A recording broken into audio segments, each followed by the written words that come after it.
जी अब हम करेंगे biological basis of behaviour part 2। चूँकि पिछली वीडियो काफ़ी लंबी हो गई थी तो हमने इसको 2 पार्ट्स में डिवाइड कर दिया है। अब इसको पार्ट 2 बोलेंगे और इसमें भी हम 10 MCQs देखेंगे और देखेंगे डिफरेंट कॉन्सेप्ट्स और एक्सप्लेनेशन भी देखेंगे।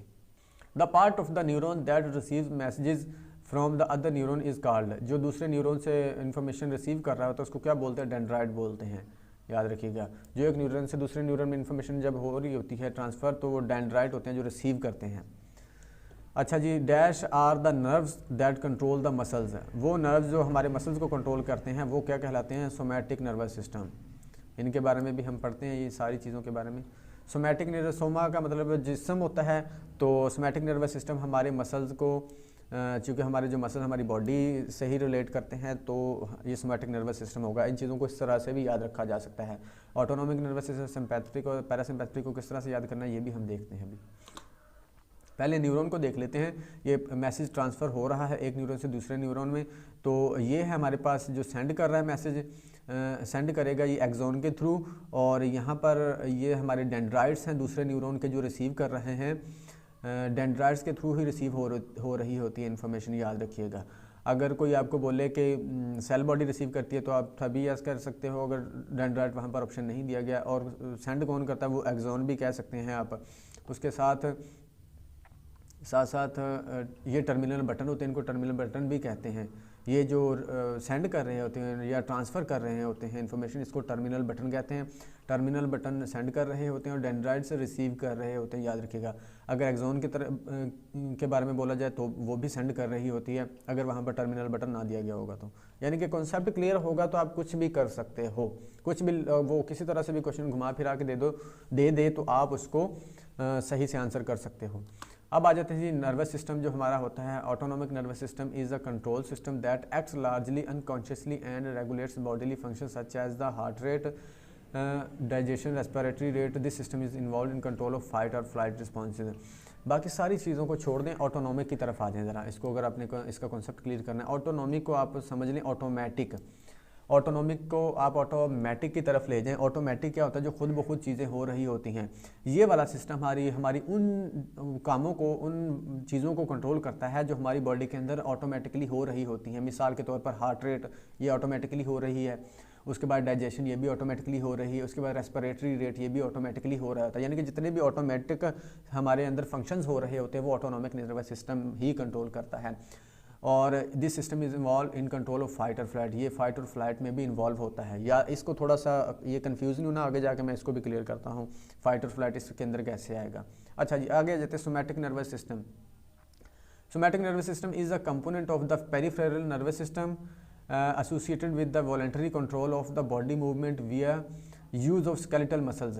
ये जो हमारा सोमैटिक नर्वस सिस्टम होता है ये पेरिफेरल नर्वस सिस्टम का हिस्सा होता है, ठीक है। और associated with the voluntary control of body movements, हमारी बॉडी की जो वॉलंटरी मूवमेंट्स हो रही होती हैं। मैंने आपको पहले भी बताया कि जो सोमा का मतलब होता है बॉडी की जो वॉलंटरी मूवमेंट्स हो रही होती हैं वो यही कंट्रोल कर रहा होता है somatic nervous system. Sympathetic nervous system directs the body's rapid involuntary responses to dangerous और स्ट्रेसफुल सिचुएशंस।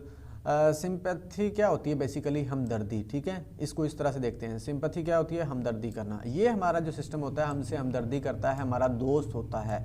इसको इस तरह से आपने समझना है। अब आ जाते हैं body's rapid involuntary responses to dangerous और stressful situation.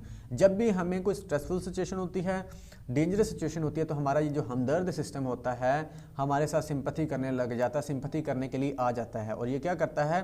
A flash flood of hormones boost the body's alertness and heart rate, sending extra blood to the muscles। ये फिर हमारा हमदर्द बन के हम एक्स्ट्रा ब्लड भेजना शुरू कर देता है हमारे मसल्स की जानिब। हमारी हार्ट रेट वगैरह को भी ये ठीक करता है, मतलब उसी हिसाब से ये चीज़ों को डेवलप करना शुरू कर देता है। जब हमें कोई इमरजेंसी आती है या स्ट्रेसफुल सिचुएशन आती है, इट ट्रिगर्स अ फाइट और फ्लाइट रिस्पॉन्स। जब हमारे इमरजेंसी आती है तो फाइट और फ्लाइट रिस्पॉन्स ये ट्रिगर करता है हमारा जो हमदर्द सिस्टम है, providing the body with the burst of energy, और हमें एनर्जी देता है so that it can respond to perceive dangers. इस वजह से हम जिस तरह से मतलब उसको रिस्पॉन्स कर सकें जो हम परसीव किया होता है, जो डेंजरस सिचुएशन होती है या इमरजेंसी सिचुएशन होती है उसको रिस्पॉन्स करने के लिए हमारा जो सिंपैथी करने आता है सिस्टम, हमारा जो हमारे लिए जो हमदर्द होता है ये एक्टिव हो जाता है, सिंपैथी हमें देता है। याद रखिएगा इसको, इस तरह से याद करना कभी नहीं भूलेगा। यानी कि इमरजेंसी की सिचुएशन में, स्ट्रेसफुल सिचुएशन में ये हमारे काम आ रहा होता है। और फाइट और फ्लाइट रिस्पॉन्स भी यही हैंडल कर रहा होता है, यही ट्रिगर करता है कि हमने फाइट करनी है या फ्लाइट करनी है, यानी कि मुकाबला करना है या खुद को बचाना है, भागना है सिचुएशन से। अच्छा जी, पैरासिम्पैथेटिक नर्वस सिस्टम क्या होता है? Has almost the exact opposite effect and relaxes the body and inhibits or slow many high energy functions. Sympathetic nervous system हमारी बॉडी को एक्टिव करता है और पैरासिम्पैथेटिक जो होता है हमारी बॉडी को दोबारा बैलेंस में लेके आता है, दोबारा उसको वो क्या कहते हैं, रिलैक्स करता है, हमारी बॉडी को स्टोर करता है। याद रखिएगा, वो हमारी बॉडी को एक्टिव करता है, ये हमारी बॉडी को दोबारा से रिलैक्स कर देता है, हमारे तमाम फंक्शंस को रिलैक्स कर देता है। अच्छा, यहाँ पर मैंने बोला ऑटोनॉमिक नर्वस सिस्टम, इसमें भी फाइट और फ्लाइट की बात आई है। अब कॉन्सेप्ट की बात आ जाती है कि जो ऑटोनॉमिक नर्वस सिस्टम होता है, सिंपैथेटिक नर्वस सिस्टम और पैरासिम्पैथेटिक नर्वस सिस्टम, ये ऑटोनॉमिक नर्वस सिस्टम का ही हिस्सा होते हैं। तो अगर इनमें से कोई ये दोनों नहीं दिए गए, ऑटोनॉमिक में बोला गया है कि फ्लाइट और फ्लाइट कंट्रोल होता है कि नहीं, तो आप येस बोलेंगे क्योंकि ये ऑटोनॉमिक का ही पार्ट है, सिंपैथेटिक नर्वस सिस्टम और पैरासिम्पैथेटिक नर्वस सिस्टम।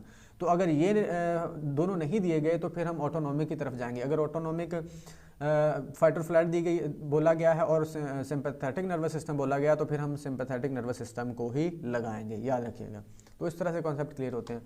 उसके बाद question number 13, main function of myelin. Myelin एक माइलिन शीट होती है, इसको माइलिन भी बोलते हैं, माइलिन शीट भी होती है। क्या करती है? Form a protective coating over nerve axon, maintain the speed of the nerve impulse. ये क्या करती है? ये फॉर्म अ प्रोटेक्टिव कोटिंग, ये एक्सॉन के ऊपर एक प्रोटेक्टिंग कोटिंग बनाती है माइलिन शीट, जो उसको प्रोटेक्ट रखती है एक्सॉन को। याद रखिएगा, dopamine an important transmitter substance which, dopamine क्या करता है? Originates the nucleus, cause depression with too abundant, seems involved in sensory control या produces psychosis in large amount। अगर ये ज़्यादा अमाउंट में हो जाएगा तो ये साइकोसिस प्रोड्यूस करेगा, बनाएगा, साइकोसिस की वजह बनेगा। साइकोसिस यानी कि शिज़ोफ्रेनिया वगैरह जो है, शिज़ोफ्रेनिया वगैरह डिसऑर्डर की तरफ हमें लेके जाएगा अगर ये मिकदार में ज़्यादा हो जाएगा, क्वांटिटी में ज़्यादा रिलीज़ होना शुरू हो जाएगा। लेकिन अगर ये क्वांटिटी में कम रिलीज़ होगा तो ये फिर डिप्रेशन की तरफ लेके जाएगा। याद रखिएगा, कम होगा तो डिप्रेशन, ज़्यादा होगा तो साइकोसिस यानी कि शिज़ोफ्रेनिया वगैरह।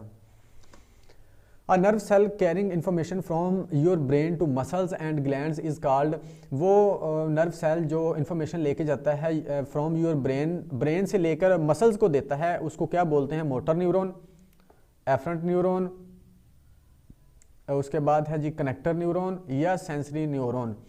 तो ये मोटर न्यूरॉन होंगे। याद रखिएगा, इनको भी याद रखने का तरीका होता है, जो हरकत की वजह बनते हैं वो मोटर न्यूरॉन होंगे। और हरकत की वजह कब बनेंगे? जब ब्रेन से मैसेज आएगा। तो ब्रेन से जो लेके आते हैं हमारे मसल्स को देते हैं, जो मूवमेंट की वजह बनते हैं वो मोटर न्यूरॉन होते हैं। याद रखिएगा, सेंसरी न्यूरॉन होते हैं इसके मुकाबले में। सेंसरी न्यूरॉन जो सेंस ले रहे होते हैं, सेंस लेके हमारे ब्रेन को पहुंचा रहे होते हैं, यानी कि बॉडी से जो इन्फॉर्मेशन ब्रेन को दे रहे होते हैं वो सेंसरी होते हैं, क्योंकि सेंसेस हमें इन्वायरमेंट से आ रही होती है ना, और इन्वायरमेंट से हमारी बॉडी रिसीव करती है। हमारी जब बॉडी रिसीव करेगी तो उसके बाद ही हमारे ब्रेन तक जाएगी ना, तो इसको सेंसरी न्यूरॉन बोलेंगे। इस तरह से इसका कॉन्सेप्ट आपने याद रखना है। एक और कॉन्सेप्ट है इसका, इनको एक है एफरेंट, एक होता है इफरेंट। एफरेंट ए वाला और एफरेंट ई वाला, याद रखिएगा, एक मोटर न्यूरॉन और सेंसरी न्यूरॉन का दूसरा नाम होता है। अब इसको किस तरह से याद रखना है? आपने याद रखना है सा, ये कॉन्सेप्ट इसको क्लियर करें, आपको सारी जिंदगी नहीं भूलेगा। उसके बाद है मी,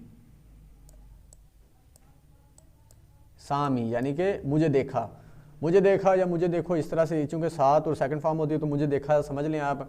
अब सा से, एस से क्या है? सेंसरी, और ए से एफरेंट, यानी कि जो सेंसरी मोटर है उनको एफरेंट न्यूरॉन बोला जाएगा। याद रखिएगा इसको, ये इंशाल्लाह आपको कभी नहीं भूलेगा। उसके बाद है मोटर न्यूरॉन, इसको एफरेंट न्यूरॉन बोला जाता है। मी इसको बोलते हैं, मी, एम से मोटर न्यूरॉन, ई से एफरेंट। तो इस तरह से आप याद रखेंगे ना, सा मी, तो आपको कभी भी नहीं भूलेगा। सा एस से सेंसरी और ए से एफरेंट, यानी कि सेंसरी न्यूरॉन्स को ही एफरेंट न्यूरॉन बोला जाता है और मोटर न्यूरॉन को इफरेंट न्यूरॉन्स बोला जाता है। याद रखिएगा। उसके बाद है somatosensory area is located in the, somatosensory area कहाँ पर लोकेटेड होता है? सोमा से मुराद जिस्म, और सेंसरी यानी कि हमारे जो जिस्म में सेंसेस हो रही होती हैं, वो जो सेंसेस रिसीव कर रहा होता है हमारी बॉडी से, वो कौन सा एरिया होता है, वो होता है पैराइटल लोब। याद रखिएगा पैराइटल लोब होता है जो हमारा सोमैटोसेंसरी एरिया होता है। अब इनको भी देख लेते हैं। फ्रंटल लोब क्या करता है, is important for cognitive functions and control of voluntary movement. हमारे कॉग्निटिव फंक्शन और वॉलंटरी मूवमेंट्स को फ्रंटल लोब कंट्रोल करता है। Parietal lobe process sensory information from across the body, जैसे मैंने बोला सोमैटोसेंसरी यानी कि सोमा बॉडी और सेंसरी इन्फॉर्मेशन बॉडी से जो सेंसेस ले रहा होता है वो पैराइटल लोब ले रहा होता है। About temperature, taste and touch, sensory information आपको पता ही है कि कौन सी होती है। उसके बाद आता है जी occipital lobe, responsible for vision. जो ऑक्सीपिटल लोब होता है वो विजन के लिए रिस्पॉन्सिबल होता है, याद रखिएगा। उसके बाद होता है जी temporal lobe, sit behind the ears and are the second largest lobe.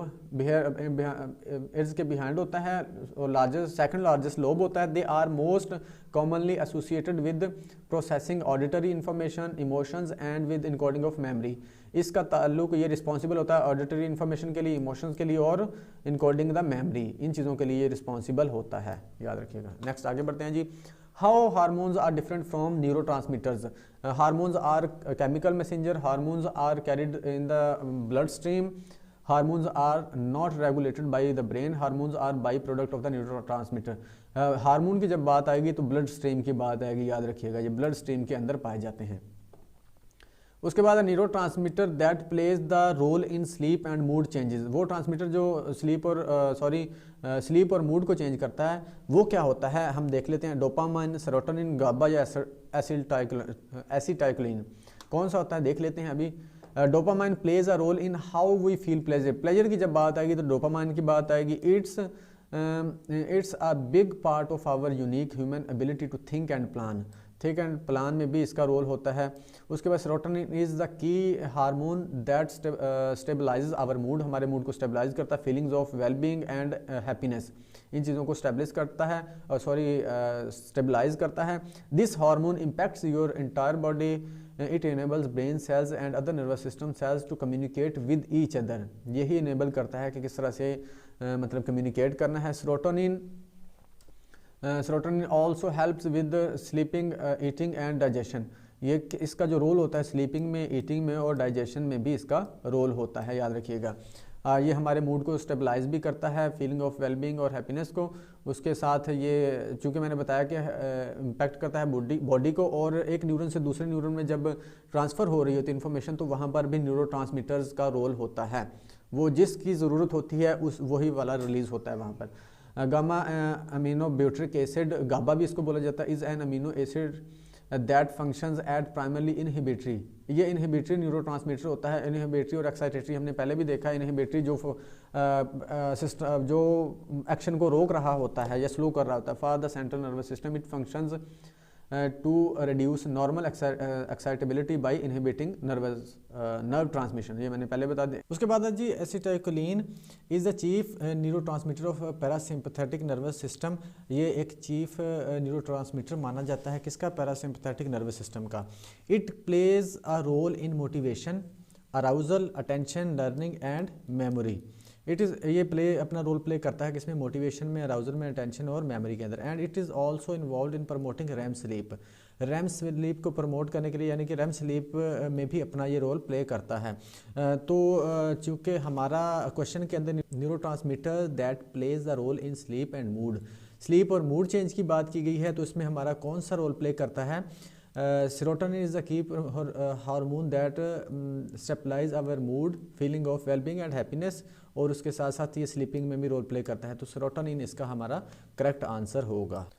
Question number 19, body cells specialise to carry and process information are cells. कौन से सेल्स होते हैं जो इन्फॉर्मेशन को प्रोसेस करके आगे ले जा रहे होते हैं, वो होते हैं न्यूरॉन। हमारी बॉडी के अंदर न्यूरॉन्स हैं जो इन्फॉर्मेशन को ट्रांसफ़र कर रहे होते हैं। Central area of neuron Soma कहलाता है। जो हमने पीछे न्यूरॉन के बारे में देखा, डायग्राम भी देखी थी, तो जो सेंट्रल एरिया होता है, सेंटर ऑफ न्यूरॉन, वो उसको सोमा बोला जाता है, याद रखिएगा।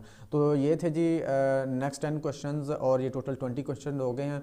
उम्मीद है कि ये 20 क्वेश्चन नहीं, आपने इसके साथ साथ 100 के करीब क्वेश्चंस कर लिए होंगे। तो अगर आपके कॉन्सेप्ट एक भी कॉन्सेप्ट क्लियर हुआ हो तो लाजमी लाइक कीजिएगा और कमेंट भी ज़रूर कीजिएगा अगर आपका कॉन्सेप्ट क्लियर हुआ। अगर नहीं हुआ तो वो भी बताइएगा ताकि उसको क्लियर किया जा सके। और सब्सक्राइब करके बेल आइकन को भी प्रेस कीजिएगा ताकि आने वाली वीडियोस भी आपको मिल सके, क्योंकि ये एक ही वीडियो नहीं है, डिफरेंट टॉपिक्स पर भी वीडियो हम बनाने जा रहे हैं आगे। तो मिलते हैं नेक्स्ट वीडियो में, तब तक के लिए अल्लाह हाफिज़।